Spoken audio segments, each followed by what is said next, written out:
So, hello everyone again and welcome to my channel. So today we're going to continue from where we stopped from our previous video, where we're able to differentiate various instances where we need to be able to understand chemistry coming from the atomic point of view. Now this is part 2, or I would say part 1, section 2a, where we look at the principles of atomic structure related to the electronic structure of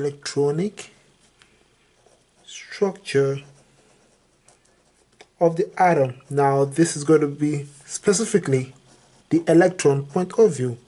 Now electrons is truly fascinating because they are really small, and since they're small and they are also light, it means they are also able to exhibit some interesting properties that are really fascinating to explore. One of it is that light, sometimes we know that light behaves as a particle and as a wave, but now when you get into smaller regions, you see that electrons actually behaves either as a particle or slash and a wave. It's really fascinating that small particles actually behave like this in nature, and it's also fascinating to also notice that mostly if you're getting to the atomic level or in atoms or molecules, electrons do lean towards the wave property rather than the particle state overall. So it's really nice to see this come into play, and also we also notice that where we find electrons are usually in the orbitals. And so people will be saying that, oh, orbitals? Oh, what do you mean orbitals? Is it like, oh, you're moving around the universe, like for example our Earth moving around the sun and stuff like that, like what Neil Bohr talked about? No, that's not what I was referring to. What I'm referring to is like a mathematical concept that describes the prediction of the atomic properties, and this mathematical description was also enhanced by a particular fella called Heisenberg. And Heisenberg is truly, hope I get his spelling right, Heisenberg. So he introduced the Heisenberg alternative principle, and this principle is truly impressive because they were able to realize that electrons were really hard to predict their position and also its momentum. Now we know the relationship between the position and momentum, and what they discovered was that the more we discover the momentum of a particular particle in the quantum level, the less we know the position of that particular particle. And it's quite interesting how from there they were able to determine that we have to consider the electrons to be in a cloudy region, or I would say we have to discover electrons in terms of the electron density. And this electron density is quite impressive, which relates mostly towards the probability. So probability is a much better way to describe how electrons behave in the atomic or molecular level overall. So in summary, what we need to know in this case is that the orbital is truly important enough for we to get allowed energies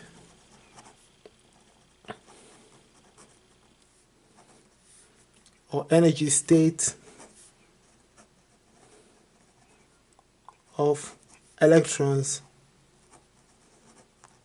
and from there the probability function will enable us to find the distribution of electrons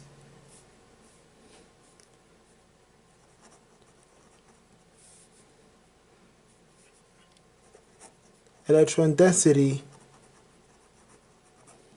in space, and this space is pretty much the surrounding nuclei or nucleus overall. So in other words, what we need to know in this case is that the atomic orbitals forms a shell, and all these shells are defined by the principal quantum number. So this principal quantum number is represented as n, and n, which is the principal quantum number, shows a nice relationship as you move away from the nucleus. And moving away from the nucleus shows that an increase in the n number shows an increase in the distance between the nucleus and the electron. And this also reveals that as you go in that particular direction, we have an increase in the energy gap between the ground state and the higher regions in space as you move away from the nuclei, and that increase in energy results in an increase in how much electrons that particular atom can hold in this particular case. So one important thing you need to know is that elements in organic chemistry are in the first and second rows in the periodic table. So mostly we'll be looking at the n equals 1 and n equals 2 because those elements are really crucial in organic chemistry, and that is what you're actually going to be focused on as we move towards future videos overall. And next we're going to be looking at what these n values, as you increase from 1 to infinity, what do they contain, and that will be our next video. Just don't forget to subscribe to be excited to see what this is all about. All this time, thanks again for watching, and please don't forget to hit the like button, share and subscribe. Have a good day, guys. Peace. Love you all. Bye.